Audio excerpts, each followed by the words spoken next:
Au lendemain de la présidentielle, les nouvelles autorités avaient pris un certain nombre de décisions concernant la pêche, notamment la renégociation des accords de pêche. Et à la suite de ces mesures, des vidéos de pêche abondantes avaient été partagées sur les réseaux sociaux. Et selon des spécialistes de la pêche, le phénomène n'a rien à voir avec ces décisions-là, mais cela se produit tous les ans avec des poissons venus d'Europe à la recherche d'eau chaude pour pondre. Les détails avec Ndeye Khady Thiamtal.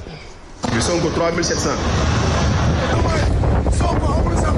Des vidéos qui circulent depuis quelque temps sur les réseaux sociaux faisant état d'une abondance du poisson sur nos côtes, cela suite aux décisions prises par les nouvelles autorités d'assainir le secteur de la pêche au Sénégal. Merci Ousmane Sonko. Merci Ousmane Sonko ak Diomaye. Waaw li neex na de.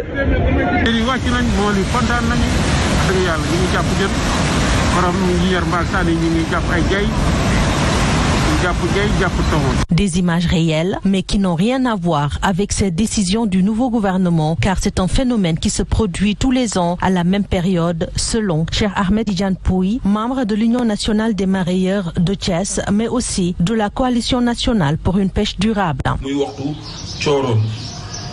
cooroon na ku ko dégg xam ni. Ce phénomène est appelé Tchoror. C'est un phénomène migratoire des poissons venus d'Europe à la recherche d'eau chaude et qui annonce l'hivernage. Da nga koy gis ci waxtu cooroon.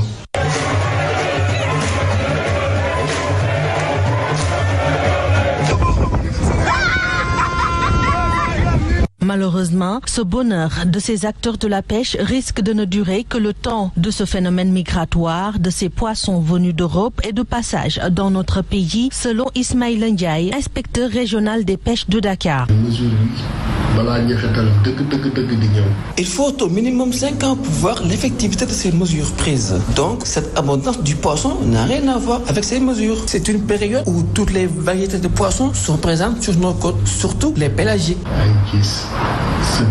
Après la révision du code de la pêche édictée par les nouvelles autorités, au total, il y a 132 navires industriels battant pavillon Sénégal, 19 européens et plus de 17 000 pirogues artisanales qui sont autorisées à pêcher dans les eaux sénégalaises. Des chiffres qui marquent la rupture avec l'opacité historique du secteur de la pêche au Sénégal. Toutefois, il faudra du temps pour voir les retombées de l'effectivité de cet assainissement opéré par les nouvelles autorités dans le secteur de la pêche au Sénégal, autant de preuves qui montrent que les messages véhiculés dans ces images n'ont rien à voir avec les décisions prises par les nouvelles autorités.